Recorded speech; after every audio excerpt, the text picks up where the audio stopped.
ओम नमो भगवते वासुदेवाय। आज आमे आम श्रोतामानंक पई आउ गोटे अमूल्य रत्न उपरे कथा हेबा। हाँ अति बड़ी जगन्नाथ दासकुंक सेई कालजयी सृष्टि उड़िया भागवत। वाह ଏହା ତ କେବଳ ଗୋଟେ ଗ୍ରନ୍ଥ ନୁହେଁ ना ना आदौ नुहे। ମୋତେ ଲାଗେ ଏଇଟା ପ୍ରତି ଓଡ଼ିଆର ମାନେ ଆମ ସମସ୍ତଙ୍କର ପ୍ରାଣ ସ୍ପନ୍ଦନ ସମସ୍ତଙ୍କର ଗୋଟେ ଆବେଗ ରହିଛି ଏହା ସହିତ एकदम ठीक कहले।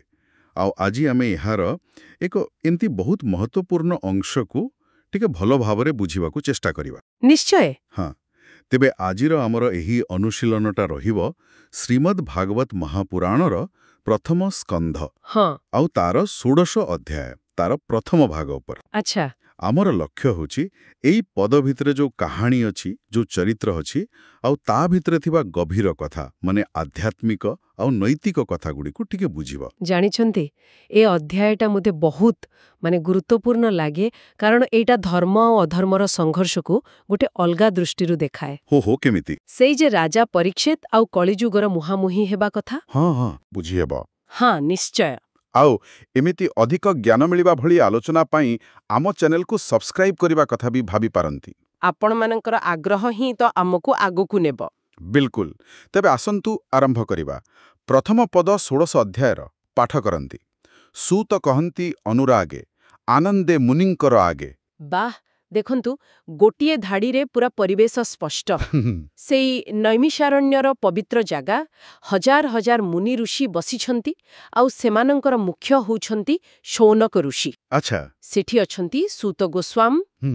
ବ୍ୟାସଦେବଙ୍କର ଶିଷ୍ୟ ମୁନିମାନେ ଅନୁରୋଧ କଲେ ଆଉ ସେ ଭାଗବତ କଥା କହିବା ଆରମ୍ଭ କରୁଛନ୍ତି ଏଠି ଅନୁରାଗେ ଶବ୍ଦର କିଛି ବିଶେଷତା ଅଛି କି?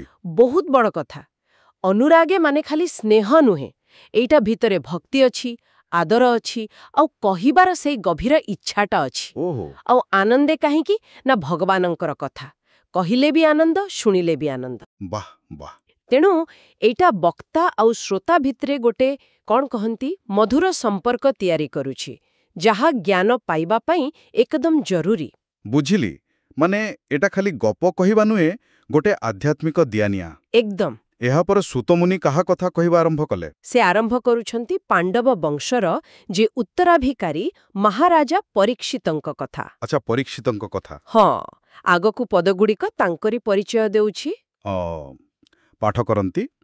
ସ୍ୱଭାବେ ଅଭିମନ୍ୟୁସୁତ ତେଜ ବିକ୍ରମେ ପରୀକ୍ଷିତ ବ୍ରାହ୍ମଣ ବାକ୍ये ଜନ୍ମକାଳେ ସମ୍ଭବୀ ହସ୍ତିନା ମଣ୍ଡଳେ ରାଜ୍ୟ ଆବୋରି ମହାତେଜେ ବିପ୍ରବଚନ ଗୁଣ ଭଜେ। ଦେଖନ୍ତୁ କେତେ ସ୍ପଷ୍ଟ ସେ ହେଉଛନ୍ତି ମହାଭାରତ ଯୁଦ୍ଧର ମହାନ ଯୋଦ୍ଧା ବୀର ଅଭିମନ୍ୟୁଙ୍କ ପୁଅ ହଁ। ଆଉ ସ୍ୱଭାବେ ମାନେ ଜନ୍ମରୁ ହିଁ ସେ ତେଜସ୍ୱୀ ଓ ପରାକ୍ରମୀ ଆଉ ପରୀକ୍ଷିତ ନାଁଟା? ହଁ ସେ ନାଁ ବି ସାର୍ଥକ କୁହନ୍ତି ପରା ଗର୍ଭରେ ଥିଲାବେଳେ ଭଗବାନ କୃଷ୍ଣଙ୍କୁ ଦେଖି ସେ ଚାରିଆଡ଼େ ପରୀକ୍ଷା କରୁଥିଲେ ଓହୋ। ହଁ ଯେ ଏଇ ଦିବ୍ୟ ପୁରୁଷ କିଏ ସେଇଥିପାଇଁ ନାଁ ହେଲା ପରୀକ୍ଷିତ ବାହ। ଆଉ ଏଇ ଯୋଉ ଅଛି ବ୍ରାହ୍ମଣ ବାକ୍ୟ ଜନ୍ମକାଳେ ଆଉ ସମ୍ଭବୀ ହସ୍ତିନା ମଣ୍ଡଳେ ଏଇଟା ଟିକେ ବୁଝେଇବେ କି? ମାନେ ଏଇଟା କ'ଣ ସାଧାରଣ ଜନ୍ମ କଥା ନା ଆଉ କିଛି ଗଭୀର କଥା ଅଛି? ନାଇଁ ନାଇଁ ଏହା ପଛରେ ବହୁତ ବଡ଼ କାହାଣୀ ଅଛି ଆପଣଙ୍କର ମନେଥିବ କୁରୁକ୍ଷେତ୍ର ଯୁଦ୍ଧ ପରେ ଅଶ୍ୱତ୍ଥାମା ବ୍ରହ୍ମାସ୍ତ୍ର ମାରିଥିଲେ ହଁ ହଁ, ପାଣ୍ଡବ ବଂଶକୁ ଶେଷ କରିଦେବା ପାଇଁ। ଏକଦମ ଆଉ ସେଟା ଯାଇଥିଲା ଉତ୍ତରାଙ୍କ ଗର୍ଭରେ ଥିବା ପରୀକ୍ଷିତଙ୍କୁ ଓହୋ, ବହୁତ ଭୟଙ୍କର କଥା। ହଁ ଗର୍ଭରେ ପିଲାଟି ମରିଗଲା ଭଳି ଅବସ୍ଥା ସେତେବେଳେ ଭଗବାନ ଶ୍ରୀକୃଷ୍ଣ ନିଜେ ନିଜ ଯୋଗମାୟା ବଳରେ ସୂକ୍ଷ୍ମ ରୂପରେ ଗର୍ଭ ଭିତରକୁ ଯାଇ ପିଲାଟିକୁ ବଞ୍ଚେଇଲେ। ଆଶ୍ଚର୍ଯ୍ୟ। ତେଣୁ ତାଙ୍କ ଜନ୍ମଟା ସାଧାରଣ ନଥିଲା ସେଟା ଭଗବାନଙ୍କର କୃପା ଓ ବ୍ରାହ୍ମଣମାନଙ୍କର ଆଶୀର୍ବାଦ ବା ଶୁଭ କଥା ଯୋଗୁଁ ବ୍ରାହ୍ମଣ ବାକ୍ୟ ହସ୍ତିନାପୁରରେ ସମ୍ଭବ ହେଲା। ବୁଝିଲି। ଜନ୍ମରୁ ହିଁ ଦୈବୀ ସମ୍ପର୍କ। ହଁ ତାହେଲେ ତାଙ୍କୁ ଶାସନ କେମିତି ଥିଲା? ଏଇ ଯେ ଲେଖା ଅଛି ରାଜ୍ୟ ଆବୋରି ମହାତେଜେ ଆଉ ବିପ୍ରବଚନ ଗୁଣ ଭଜେ, ଏଇ ଦୁଇଟା ଭିତରେ କିଛି ଯୋଗସୂତ୍ର ଅଛି କି? ନିଶ୍ଚୟ ଅଛି ରାଜ୍ୟ ଆବୋରି ମହାତେଜେ ମାନେ ସେ ବହୁତ ପ୍ରଭାବରେ ପ୍ରତିପତ୍ତିରେ ରାଜ୍ୟ ଚଳଉଥିଲେ ହଁ। କିନ୍ତୁ ତାଙ୍କ ତେଜ କ'ଣ ଖାଲି ବାହୁବଳରୁ ଆସୁଥିଲା? ନା। ନା ତାହା ଆସୁଥିଲା ଧର୍ମରୁ ଆଉ ତାର ପ୍ରମାଣ ହେଉଛି ବିପ୍ରବଚନ ଗୁଣ ଭଜେ ସେ ଖାଲି ରାଜା ନଥିଲେ ଆଚ୍ଛା। ସେ ବିପ୍ର ମାନେ ଜ୍ଞାନୀ ଗୁଣୀ ବ୍ରାହ୍ମଣ ସାଧୁସନ୍ଥଙ୍କ କଥାକୁ ଉପଦେଶକୁ ଖାଲି ଶୁଣୁନଥିଲେ ଭଜୁଥିଲେ ମାନେ ହୃଦୟରୁ ମାନୁଥିଲେ ଆଉ ନିଜ ଶାସନରେ କାମରେ ଲଗାଉଥିଲେ। ଏଇଟା ହିଁ ତାଙ୍କ ତେଜର ଅସଲ କାରଣ ଥିଲା। ଧର୍ମ, ଜ୍ଞାନ, ଶକ୍ତି ସବୁ ମିଶିକି। ବାଃ, ଏ ତ ଜଣେ ଆଦର୍ଶ ରାଜାର ଚିତ୍ର। ଏକଦମ। ମାନେ ଶକ୍ତିଶାଳୀ ଶାସକ ହେଲେ ବି ଜ୍ଞାନୀଙ୍କ କଥା ଶୁଣିବା କେତେ ଜରୁରୀ ଏଠୁ ଜଣାପଡ଼ୁଛି। ଠିକ୍। ଏହା ପରେ ତାଙ୍କ ପରିବାର କଥା ଆସୁଛି। ହଁ, ଆଗ ପଦ ଦେଖନ୍ତୁ। ପାଠ କରନ୍ତି, ବିରାଟ ସୁତ ସୁତା ଥିଲା, ସ୍ନେହେ ସେ ପରୀକ୍ଷିତେ ଦେଲା, ଉତ୍ତର ସୁତା ଭାଗ୍ୟବତୀ, ନାମ ତାହାର ଇରାବତୀ। ତାହାର ଗର୍ଭେ ଚାରିସୁତ, ଧର୍ମେ ସମ୍ପାଦି ପରୀକ୍ଷିତ, କୁମାର ଜନ୍ମଜୟ ଆଦି ସକଳ ଗୁଣେ ସେ ପ୍ରସିଦ୍ଧି। ଏଠି ଗୋଟେ ଜାଗାରେ ମୋର ଟିକେ ଦ୍ୱନ୍ଦ୍ୱ ହେଉଛି। ବିରାଟ ସୁତ ସୁତା ଆଉ ଉତ୍ତର ସୁତା। ଆମେ ତ ଜାଣୁ ପରୀକ୍ଷିତଙ୍କ ମା ଥିଲେ ଉତ୍ତରା, ବିରାଟ ରାଜାଙ୍କ ଝିଅ। ଏଇଟା ବେଳେ ବେଳେ ଟିକେ ଦ୍ୱନ୍ଦ୍ୱ କରାଏ। ଦେଖନ୍ତୁ, ବିରାଟ ସୁତ ମାନେ ବିରାଟ ରାଜାଙ୍କର ପୁଅ। ଆଚ୍ଛା। ବିରାଟଙ୍କର ପୁଅ କିଏ? ଉତ୍ତର କୁମାର। ହଁ। ସୁତା ମାନେ ଝିଅ। ତେଣୁ ବିରାଟ ସୁତ ସୁତା ହେଲେ ଉତ୍ତର କୁମାରଙ୍କର ଝିଅ। ଓହୋ, ବୁଝିଲି।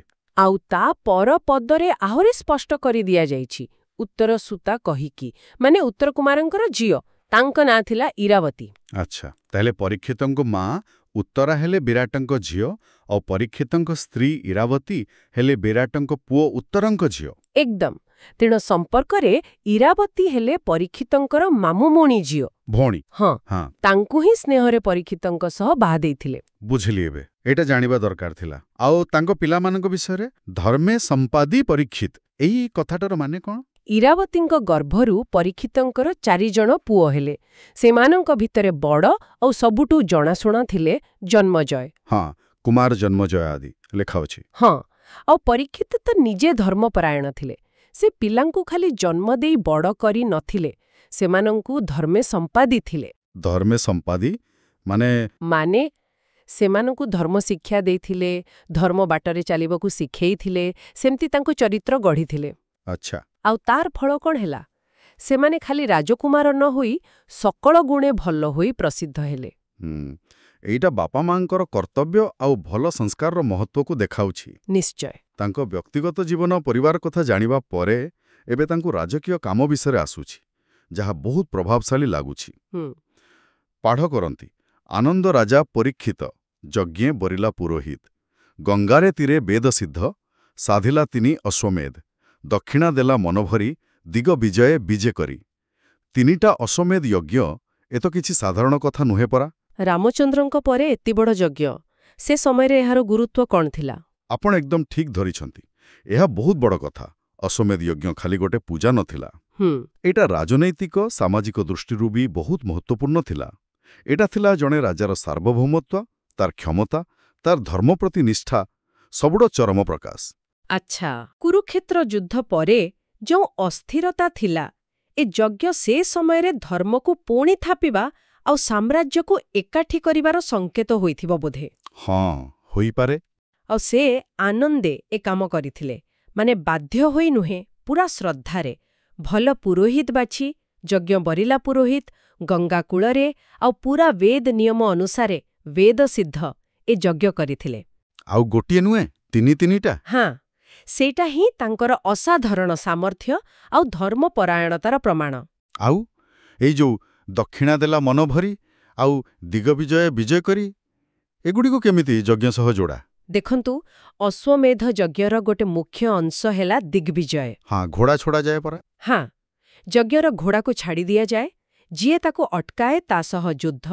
ଯେଉଁ ଯେଉଁ ଆଡ଼େ ଘୋଡ଼ା ବିନା ବାଧାରେ ଯାଏ, ସେଠିକାର ରାଜା ମାନି ନିଅନ୍ତି ଯେ ଯଜ୍ଞ କରୁଥିବା ରାଜା ହେଉଛନ୍ତି ସବୁଠୁ ବଡ଼। ଓହୋ, ଏମିତି କଥା। ତେଣୁ ଦିଗ୍ବିଜୟ ବିଜୟ କରି ମାନେ ପରୀକ୍ଷିତ ନିଜ ବଳରେ ପୁରା ପୃଥିବୀକୁ ଜିତି ନିଜର ଚକ୍ରବର୍ତ୍ତୀ ପଦକୁ ପକ୍କା କରିଥିଲେ। ବୁଝିଲି। କିଛି ଲୋଭ ନ କରି, ମନ ଖୋଲି ବ୍ରାହ୍ମଣ, ପୁରୋହିତ ଆଉ ଯିଏ ଯୋଗ୍ୟ ସମସ୍ତଙ୍କୁ ଦାନ ଦକ୍ଷିଣା ଦେଇ ଖୁସି କଲେ। ଏଇଟା ରାଜ୍ୟର ସମୃଦ୍ଧି ଆଉ ରାଜାର ବଡ଼ପଣିଆ ଦେଖାଉଛି। ଏକଦମ। ତେଣୁ ଏ ପଦଗୁଡ଼ିକ ପରୀକ୍ଷିତଙ୍କୁ ଜଣେ ପରାକ୍ରମୀ, ଧାର୍ମିକ, ଉଦାର ଆଉ ସଫଳ ଚକ୍ରବର୍ତ୍ତୀ ସମ୍ରାଟ ଭାବେ ଦେଖାଉଛି। ସତରେ ଏକଦମ ଆଦର୍ଶ ଶାସନର ଚିତ୍ର। କିନ୍ତୁ କାହାଣୀ ଏତିକିରେ ସରୁନି, ଗୋଟେ ବଡ଼ ମୋଡ଼ ଆସୁଛି ବୋଧେ। ହଁ, ପରବର୍ତ୍ତୀ ପଦଗୁଡ଼ିକରେ ଯୁଗ ପରିବର୍ତ୍ତନର ସଂକେତ ମିଳୁଛି। କଳିଯୁଗ ଆସିବା କଥା। ହଁ, ଏଇଠୁ ହିଁ ଅଧ୍ୟାୟର ଅସଲ ଘଟଣା ଆରମ୍ଭ। ଦ୍ୱାପର ଯୁଗ ସରି ସରି ଆସୁଛି, କଳିଯୁଗ ଆରମ୍ଭ ହେଉଛି। ପାଠ କରନ୍ତି। କଳିଯୁଗକୁ ଏକ ଦିନେ ଦେଖିଲା ବେଳ ଅବସାନେ ସେ ଶୂଦ୍ର ଜାତି ନୃପ ସଜେ କାଷ୍ଠ ମୁଷଳ ଧରି ଭୁଜେ ଅଗ୍ରେ ଗୋମିଥୁନକୁ ଥୋଇ ହୁଙ୍କାରେ ପାଦ ପ୍ରହାରେଇ। ବେଳ ଅବସାନେ ଏଟା ମାନେ କ'ଣ? ଦିନର ଶେଷ ନା ଯୁଗର ଶେଷ? ଆଉ କଳିଯୁଗକୁ ସେ ମଣିଷ ରୂପରେ ଦେଖିଲେ। ବେଳ ଅବସାନର ଦୁଇଟା ଯାକ ମାନେ ହୋଇପାରେ।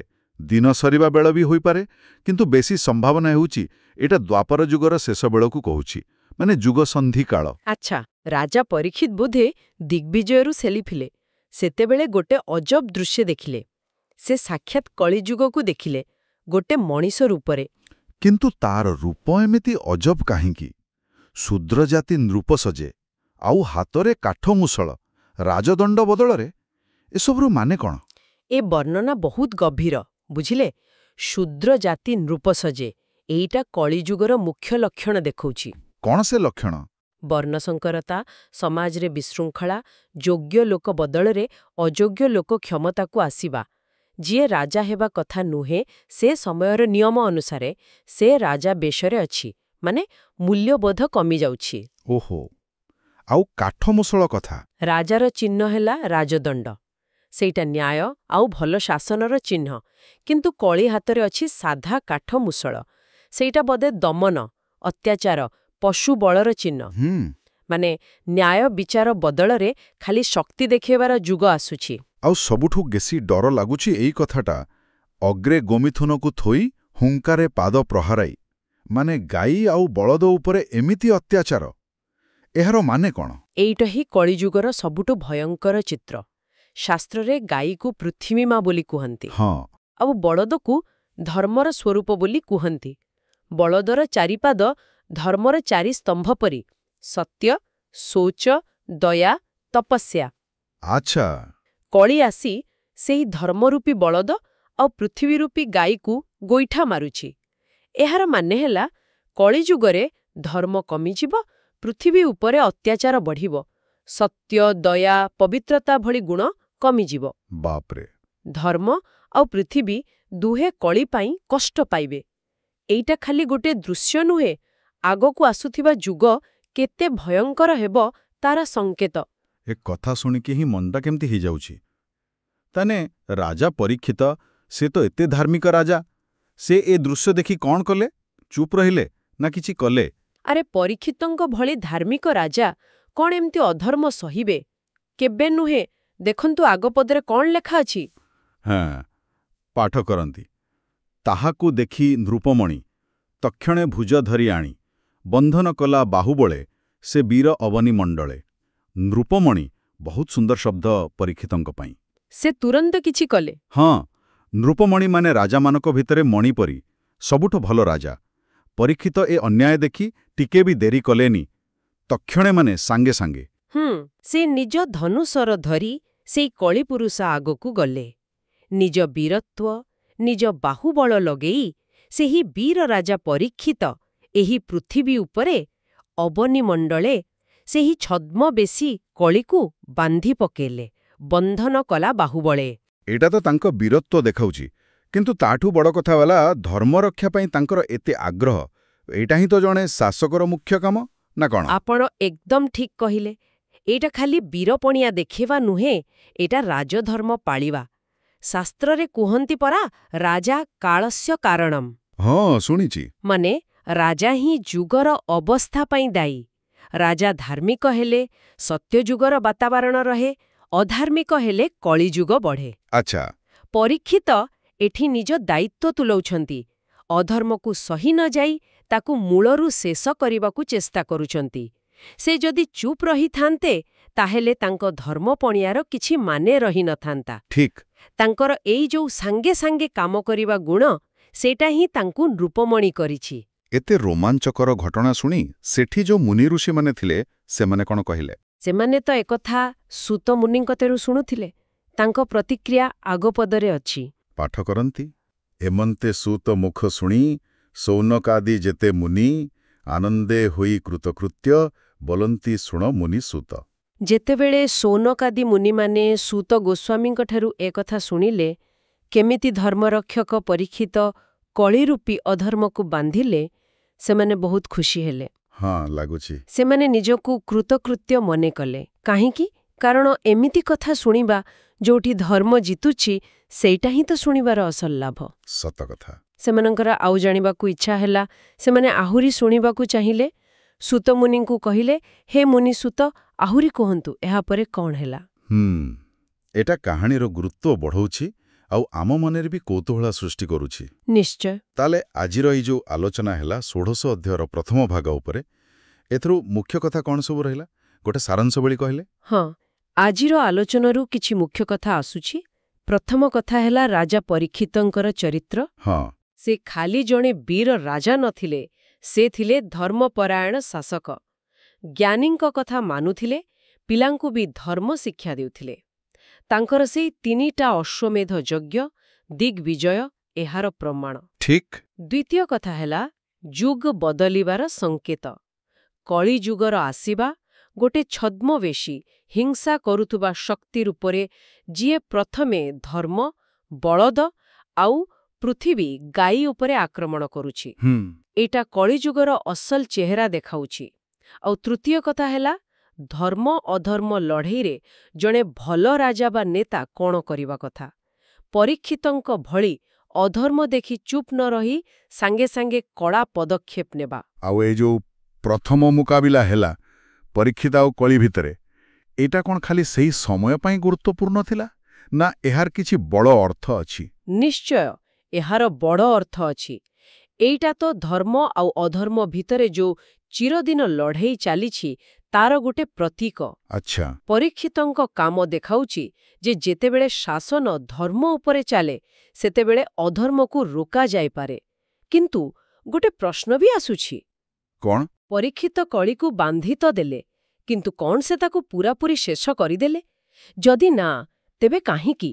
ଆଉ ଏ ପ୍ରଥମ ସଂଘର୍ଷ ଆମକୁ କଳିଯୁଗର ଚ୍ୟାଲେଞ୍ଜ ବିଷୟରେ କ'ଣ ଶିଖଉଛି? ହଁ, ଏଇଟା ବାସ୍ତବିକ ଭାବିବାର କଥା। ତେବେ ଶେଷରେ ଯୋଉମାନେ ଶୁଣୁଛନ୍ତି, ସେମାନଙ୍କ ପାଇଁ ଗୋଟେ ଚିନ୍ତା କରିବା ଭଳି କଥା। ହଁ, ଗୋଟେ ଶେଷ କଥା ଭାବିବା ପାଇଁ।